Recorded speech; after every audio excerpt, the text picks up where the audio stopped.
Imagine this: Anambra State, Nigeria, a royal kingdom nestled deep in the ancient hills of Igbo land, where masquerades still dance at festivals, where the Igwe's palace sits at the center of the community like a crown on the earth itself, and where every mother with a daughter of marriageable age has spent the last 3 months doing one thing: preparing.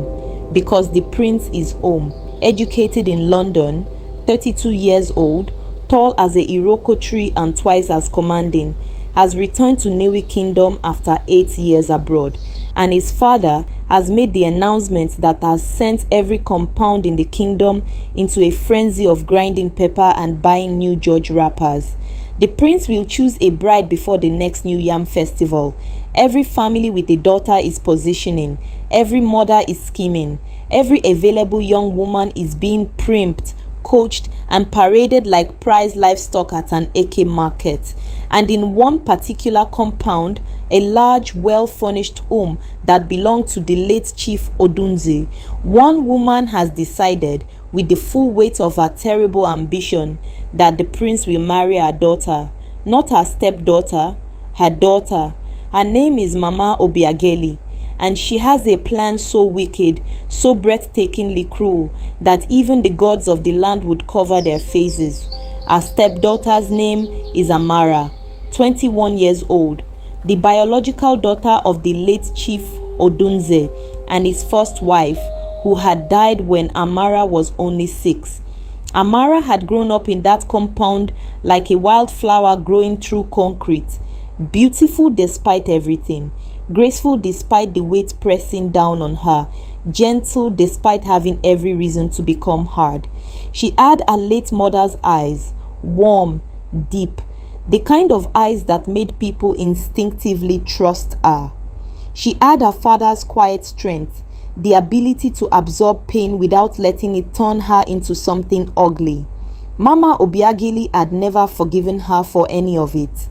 Because while Amara was naturally everything, beautiful, kind, intelligent, Mama Obiageli's own daughter, Obiageli Jr., whom everyone called Obi, was none of those things naturally. Obi was loud where Amara was graceful. She was demanding where Amara was generous. She was calculating where Amara was sincere. And now, with the prince home and the entire kingdom holding its breath, Mama Obiageli knew with cold certainty that if Amara and Obi ever stood in the same room as Prince Chukwuemeka, there would be no competition. None. So she had to make sure Amara was never in that room. She had to make sure Amara was so thoroughly, so permanently disposed of that no prince, no suitor, no man of any standing would ever look in her direction again. And that is where Tobena came in. Tobena, a 35-year-old man from the far edge of the village. A good man, people said. Quiet, hardworking, gentle-spirited. A man who had once had everything ahead of him before the kerosene lamp exploded in his face 4 years ago and took his sight completely.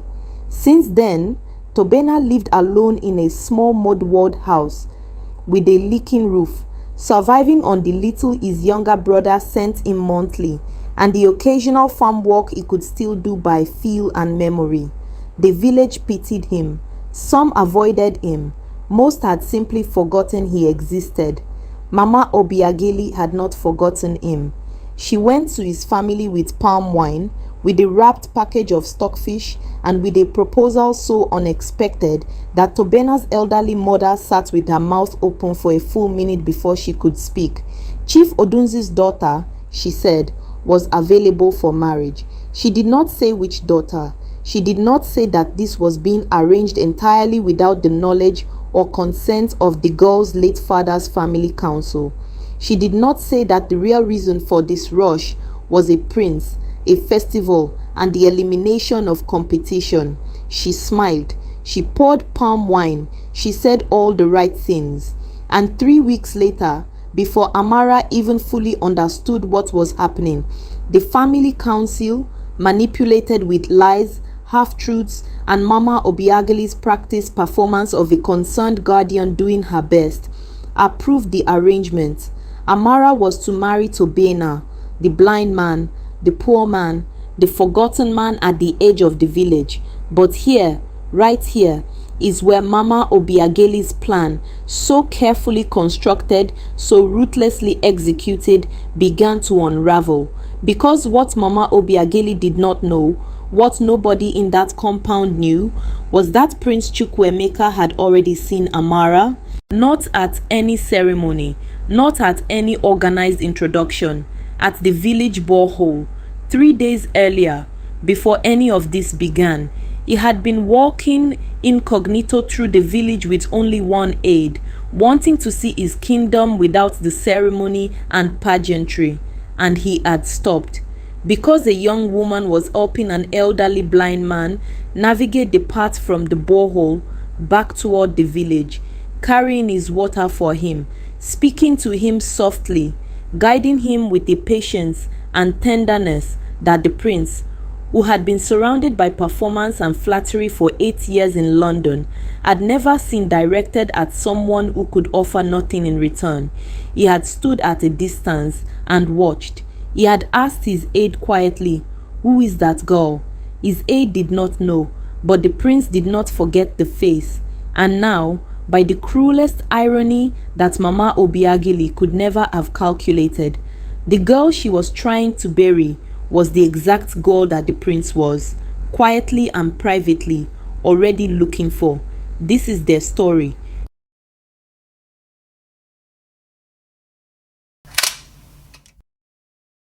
The night Amara was told about the arrangement, she sat in her small room for a long time without moving. The room had been her father's study once. She had moved into it after his death because it still smelled faintly of his pipe tobacco and old books, and that smell had kept her sane through 3 years of living under Mama Obiageli's reign. She pressed her back against the wall and thought carefully. She had heard of Tobena. She was, in fact, the young woman who had helped him at the borehole, not once, but several times over the past year. She knew he was blind. She knew he was poor. She knew that the village had largely moved on without him, the way rivers move around a stone. She also knew, from those quiet encounters at the borehole, that Tobena was one of the most dignified human beings she had ever met.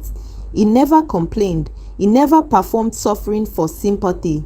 He spoke thoughtfully, listened carefully, and always said thank you in a way that made you feel the gratitude was genuine rather than obligatory.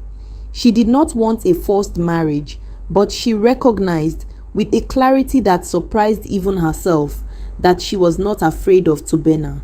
She was afraid of what this arrangement represented, Mama Obiageli's final victory.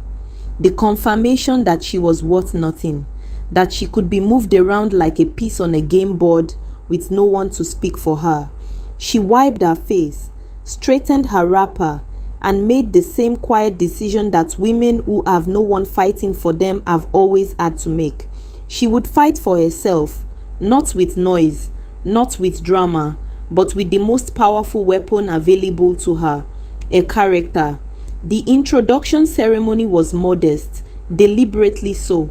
Mama Obiageli had ensured it happened quickly, quietly, before any of Chief Odunze's extended family in Lagos could be properly notified and raise objections. A few local elders, schnapps and kola nuts, brief prayers, done. Tobena arrived with his younger brother, Ikena, who served as his guide and advocate when Amara was brought forward, and Ikena described her quietly to Tobena, her bearing, her stillness, the way she held herself. Tobena was silent for a moment. Then he said, almost to himself, "I know this voice. She has helped me before." Amara looked at him. "Yes," she said quietly, "at the borehole." Something passed across Tobena's face. Not pity, not relief. Something more complicated and more honest than either of those things. "Then you already know I am not much," he said. "You are enough," Amara replied, and she meant it in a way that had nothing to do with romance and everything to do with the basic human dignity she had watched everyone else deny him. Tobena's brother Ikenna watched this exchange with wide eyes. He would later tell his mother, "This girl is not ordinary."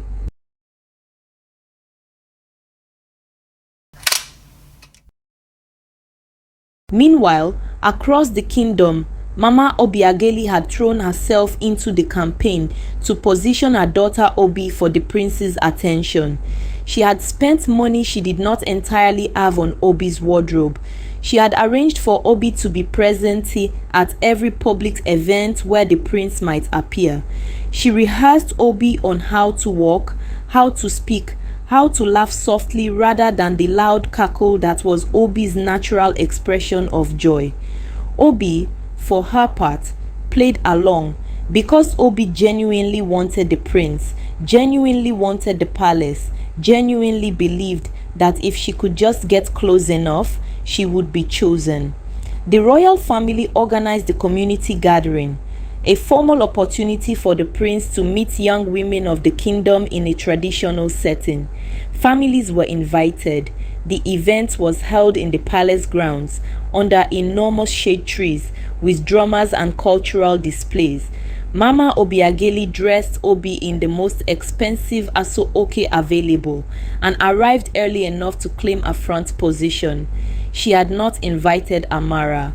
Amara had not been told about the gathering at all, but Amara was there anyway, not for herself, not for the prince. She was there because Tobena's brother Ikenna had asked her if she would guide Tobena to the event. Tobena had expressed a wish to attend, to hear the drums, to feel the energy of a kingdom celebration he had not experienced since losing his sight.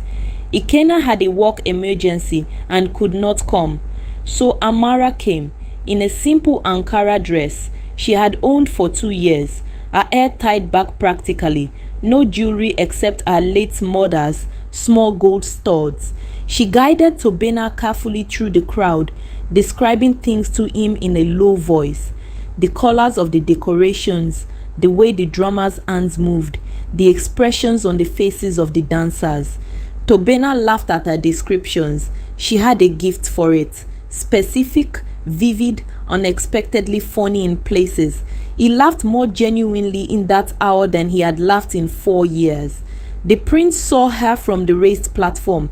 He turned to his aide immediately. "That woman, find out her name." His aide moved discreetly through the crowd. He returned 10 minutes later with information that made the prince's expression shift into something unreadable. "Her name is Amara Odunze, Your Highness, Chief Odunze's daughter. She was recently given in marriage, an arrangement handled very quickly. Her husband is the blind man she is guiding." The prince looked at the scene below.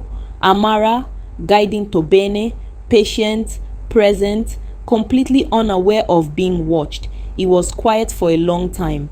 Then, who arranged that marriage, and why was it done so quickly? The investigation that followed, discreet, thorough, conducted through palace channels over the next 2 weeks, uncovered everything.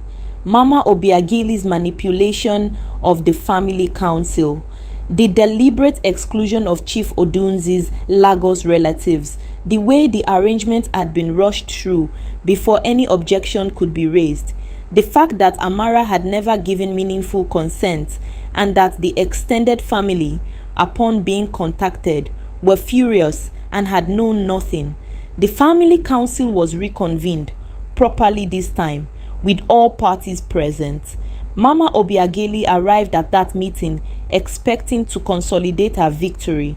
She left it stripped of her guardianship role, formally rebuked by the elders, and facing the prospect of a legal challenge over Chief Odunze's estate from relatives who had now engaged a Lagos lawyer. The rushed marriage arrangement, having been conducted improperly and without the required family consensus, was declared invalid by the council. Amara was free. But here is what the story does not end with. And this is the part that Mama Obiageli in all her scheming, could never have imagined. Amara did not run to the palace. She did not position herself for the prince. She went back to Tobena's compound, sat with him under the mango tree in the small yard, and told him what had happened. Tobena listened without interrupting. When she finished, he was quiet for a moment. Then he said, "Are you happy about the council's decision?" She thought about it honestly. "I am relieved, but I want you to know I was not ashamed of you. I was never ashamed of sitting beside you." Tobena was quiet for a long time after that. His brother Ikena had already been making inquiries, quietly, privately, about a specialist eye hospital in Onitsha whose German-trained surgeon had recently restored partial sight in 3 cases similar to Tobena's, cases that had been declared permanent, cases that had surprised everyone. The prince, through palace channels, had already made a private arrangement to cover the full cost of Tobena's treatment, not as a transaction, not to clear a path, but because the investigation had revealed enough about Tobena's character and circumstances that the prince had decided simply that it was the right thing to do. Tobena had his first surgery 6 weeks later, and 8 months after that, on a quiet afternoon when the light was coming through the window at a particular angle, Tobena opened his eyes and saw, blurrily but unmistakably, the face of the woman who had guided him through the dark without ever making him feel small for needing to be guided. He said nothing for a moment. Then, "You are even more than I imagined." Amara laughed, the full, unguarded kind of laugh she had not allowed herself in years. As for the prince, Prince Chukwuemeka would eventually court Amara properly, with full family involvement and no rushing. He would sit with Tobena first, man to man, and ask for his blessing, not because tradition required it, but because the prince respected what had existed between them, even briefly. Tobena gave it with grace, with no bitterness, because Tobena was, as everyone who truly knew him understood, that rare thing, a genuinely good man. Mama Obiageli watched all of it from the edges. The daughter she had sacrificed everything for never got her audience with the prince. Obi eventually married a decent man from Onitsha, a fine match that would have satisfied any reasonable mother, but not one who had gambled everything on a palace.